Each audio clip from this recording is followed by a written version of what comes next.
Madame la Présidente de l'Assemblée générale, Monsieur le Secrétaire général, Mesdames et Messieurs les chefs d'État et de gouvernement, Mesdames et Messieurs,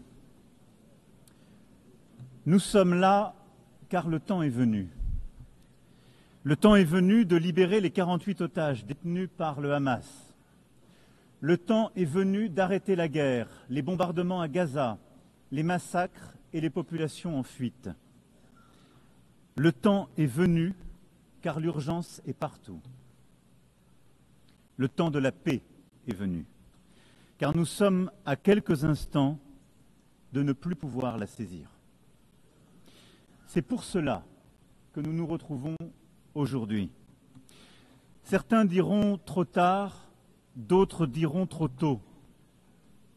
Une chose est sûre, nous ne pouvons plus attendre. En 1947, cette Assemblée décidait du partage de la Palestine mandataire entre deux États, l'un juif et l'autre arabe, et reconnaissait ainsi le droit de chacun à l'autodétermination. La communauté internationale consacrait là l'État d'Israël, accomplissant le destin de ce peuple, enfin, après des millénaires d'errance et de persécution, et qui put fonder là une si belle démocratie. La promesse d'un État arabe, elle, reste jusqu'à ce jour inachevée. Depuis lors, c'est un long chemin d'espérance et de désespoir mêlés qu'Israéliens et Palestiniens ont parcouru chacun à leur manière. Et nous avons cheminé avec eux, chacun d'entre nous selon son histoire et selon sa sensibilité. Mais la vérité est que nous portons la responsabilité collective d'avoir failli jusqu'ici à bâtir une paix juste et durable au Proche-Orient. C'est l'évidence même qui s'est imposée à nous le 7 octobre 2023, lorsque le peuple israélien a subi la pire attaque terroriste de son histoire.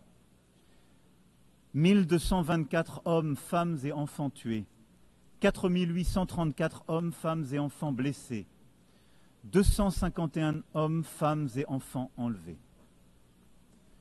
La barbarie du Hamas et de ceux qui ont collaboré à ce massacre a stupéfait Israël et le monde.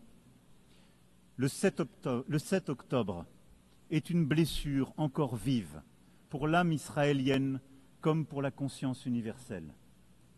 Nous la condamnons sans aucune nuance, car rien, jamais, nulle part, ne peut justifier de recourir au terrorisme. Nous pensons en ce jour aux victimes et à leurs familles. Nous disons notre compassion aux Israéliens et exigeons avant toute autre chose que tous les otages encore détenus par le Hamas soient libérés sans aucune condition. Nous, Français, avons rendu un hommage national à nos 51 compatriotes assassinés ce jour-là et à toutes les victimes du 7 octobre 2023. Nous ne les oublierons pas, jamais. Comme jamais, nous ne cesserons le combat existentiel contre l'antisémitisme. Français, nous savons la morsure du terrorisme. Nous portons au cœur le souvenir du témoignage de fraternité offert après les attentats commis à Paris le 7 janvier 2015 par des dizaines de dirigeants étrangers manifestant avec eux, au premier rang desquels le Premier ministre israélien et le président de l'autorité palestinienne. Nous savons qu'aucune faiblesse n'est possible face aux terroristes. Nous savons aussi le danger des guerres sans fin. Nous savons que le droit toujours doit l'emporter sur la force. Nous savons, enfin, de notre histoire, que l'attachement à l'universel et à la paix est l'héritage des siècles passés comme la condition du salut. J'affirme cela au nom de notre amitié avec Israël, à qui notre engagement n'a jamais fait défaut, au nom de notre amitié aussi avec le peuple palestinien, pour qui nous voulons que la promesse initiale des Nations Unies, celle de deux États vivant côte à côte en paix et en sécurité, devienne réalité. Or, à cette heure, Israël étend encore ses opérations militaires à Gaza dans l'objectif déclaré de détruire le Hamas. Mais ce sont les vies de centaines de milliers de personnes déplacées, blessées, affamées, traumatisées, qui continuent d'être détruites. Alors même que le Hamas a été considérablement affaibli et que la négociation d'un cessez-le-feu durable reste le moyen le plus sûr d'obtenir la libération des otages. Rien ne justifie plus la poursuite de la guerre à Gaza. Rien. Tout commande au contraire d'y mettre un terme définitif maintenant, à défaut de l'avoir fait plus tôt, pour sauver des vies. Les vies des otages israéliens encore détenus dans des conditions atroces, les vies des centaines de milliers de civils palestiniens accablés par la faim, la souffrance, la peur de mourir, le deuil de leurs proches. Sauver toutes les vies. Car depuis désormais près de 2 ans, c'est bien la négation de l'humanité de l'autre et le sacrifice de la vie humaine qui prévalent. Oui, depuis le 7 octobre, c'est bien la vie de l'autre qui est niée. Nous le disons depuis le premier jour de la guerre à Gaza, une vie vaut une vie. Je le sais, pour avoir pris dans mes bras les familles des otages rencontrés à Tel Aviv puis à Paris. Et je pense à cet instant à la mère d'Eyatar David, otage affamé et montré à la foule par ses bourreaux. Je pense à Nimrod Cohen, otage de 19 ans dont je viens de saluer le père. Je le sais.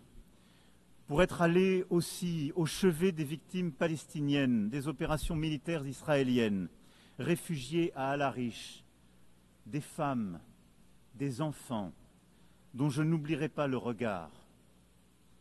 Je le sais, pour avoir rencontré des jeunes de Gaza accueillis en France, et je pense à Rita Baroud, qui aurait dû être avec nous aujourd'hui, et qui continue de témoigner de la détresse de ses proches à Gaza. Une vie vaut une vie. Et notre devoir à tous est de protéger les uns et les autres, devoir indivisible comme l'est notre humanité commune. Une solution existe pour briser le cycle de la guerre et de la destruction. C'est la reconnaissance de l'autre, de sa légitimité, de son humanité, de sa dignité. Que les uns et les autres rouvrent les yeux et voient des visages humains, là où la guerre a placé le masque de l'ennemi ou les traits d'une cible. C'est la reconnaissance qu'Israéliens et Palestiniens vivent dans une solitude jumelle, solitude des Israéliens après le cauchemar historique du 7 octobre 2023, solitude des Palestiniens à bout de force dans cette guerre sans fin. Le temps est venu, car le pire peut advenir. Qu'il s'agisse du sacrifice de tant d'autres civils, de l'expulsion de la population de Gaza vers l'Égypte, de l'annexion de la Cisjordanie, de la mort des otages détenus par le Hamas, ou des faits accomplis qui changent de manière irréversible la situation sur le terrain. C'est pour cela que nous devons aujourd'hui, ici même, ouvrir ce chemin de paix, car depuis juillet dernier, l'accélération des événements est terrible. Et au point où nous en sommes, il est à craindre que les accords d'Abraham ou de Camp David soient remis en cause par l'action d'Israël et que la paix devienne impossible pour longtemps au Moyen-Orient. Il pèse donc sur nous une responsabilité historique. Nous devons tout faire pour préserver la possibilité même d'une solution à 2 États, Israël et la Palestine, vivant côte à côte, en paix et en sécurité. Le temps est venu. C'est pourquoi, fidèle à l'engagement historique de mon pays au Proche-Orient, pour la paix entre le peuple israélien et le peuple palestinien, je déclare que la France reconnaît aujourd'hui l'État de Palestine.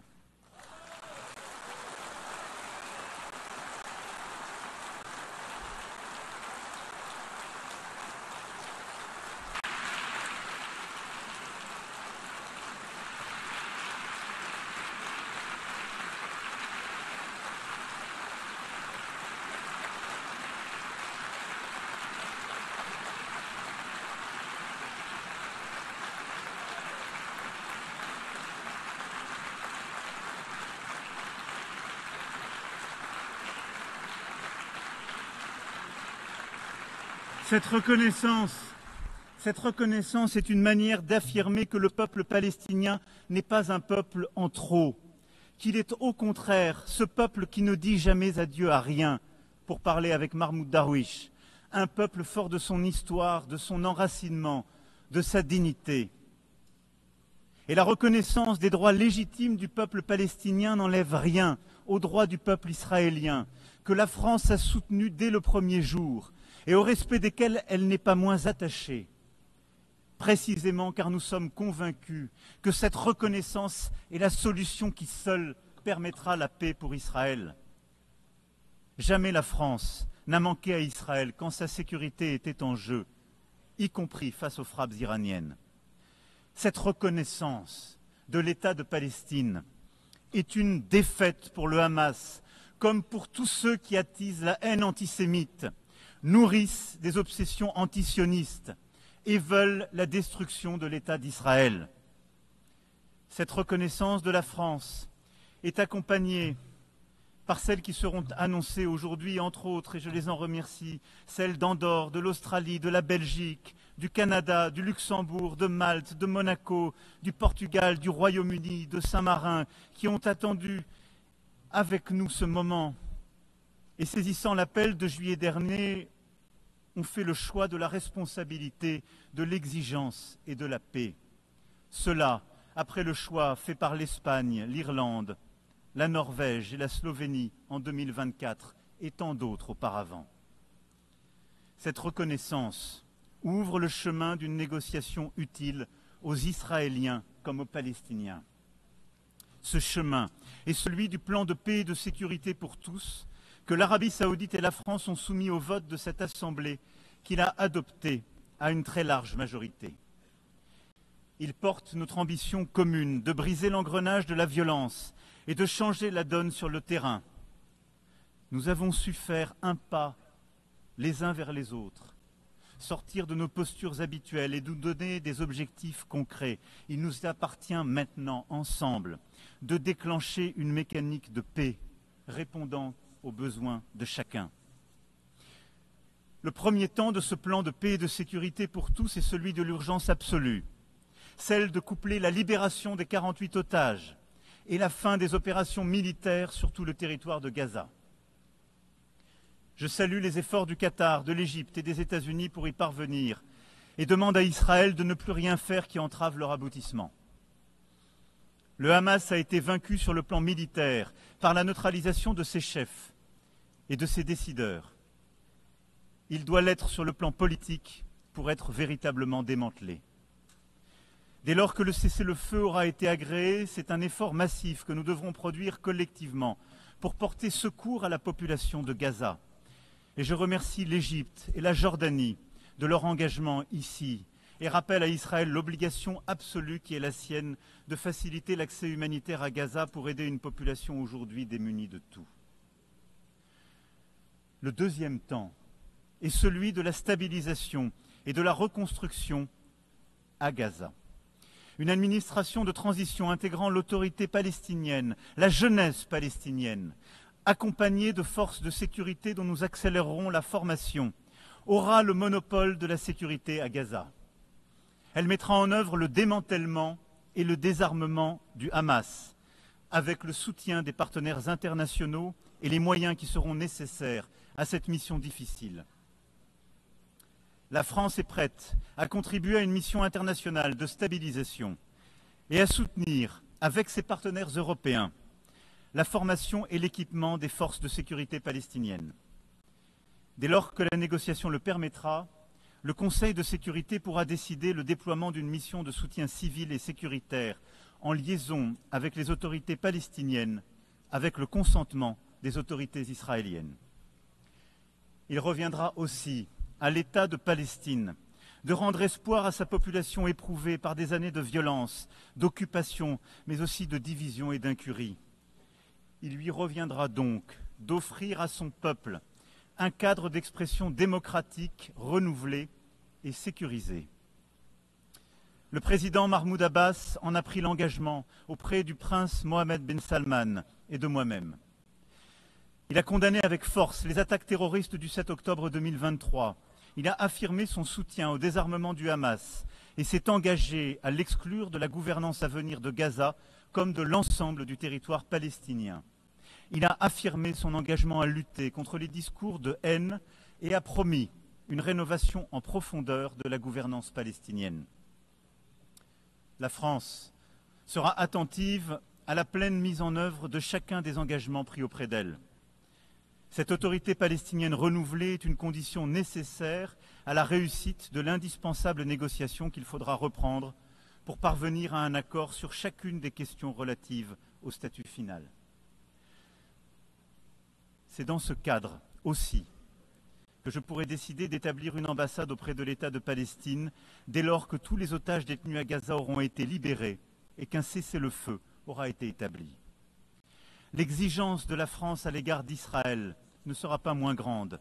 Avec ses partenaires européens, elle indexera le niveau de sa coopération avec lui sur les dispositions qu'il prendra pour mettre fin à la guerre et négocier la paix. C'est bien grâce à ce chemin que nous obtiendrons un État de Palestine souverain, indépendant et démilitarisé, regroupant l'ensemble de ses territoires, reconnaissant Israël et étant reconnu par Israël, dans une région qui connaîtra enfin la paix. J'attends aussi de nos partenaires arabes et musulmans, qui ne l'ont pas encore fait, qu'ils tiennent leur engagement de reconnaître l'État d'Israël et d'avoir avec lui des relations normales, dès lors que l'État de Palestine aura été établi. Ainsi ferons-nous ensemble la démonstration d'une double reconnaissance au bénéfice de la paix et de la sécurité de tous au Proche-Orient. Voici, mesdames et messieurs, quel est notre plan de paix. Il établit un engrenage exigeant pour sortir de la guerre et entrer dans une phase décisive de négociation.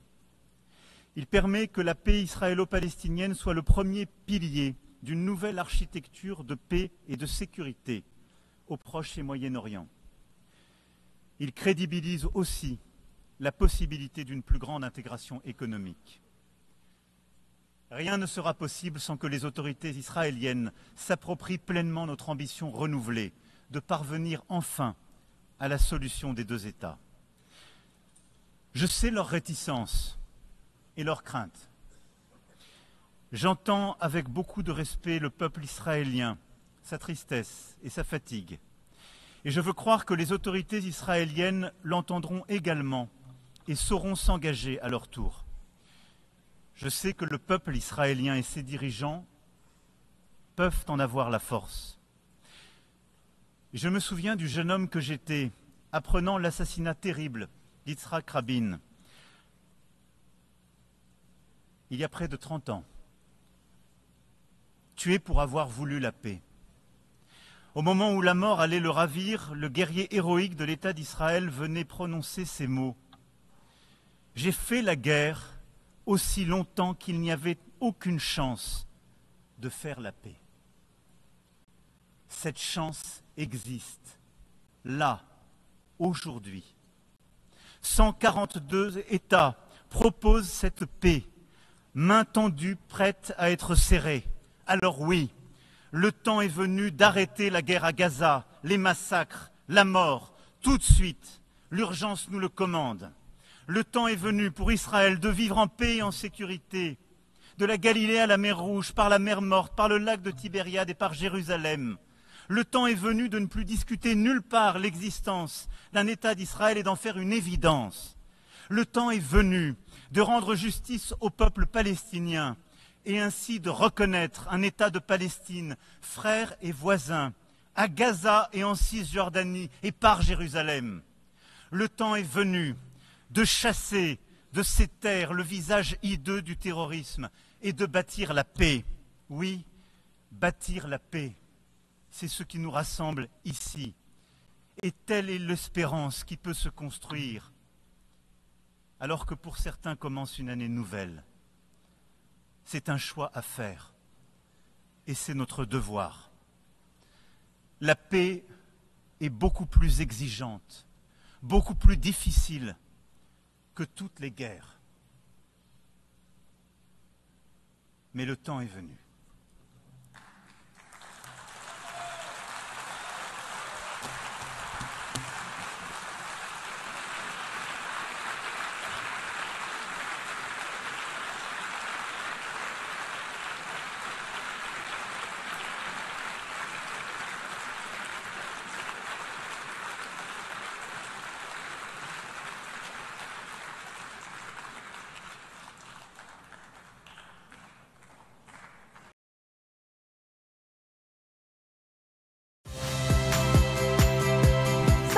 Rizka Clarissa. Saksikan program-program Kompas TV melalui siaran digital, pay TV, dan media streaming lainnya. Kompas TV, independen, terpercaya.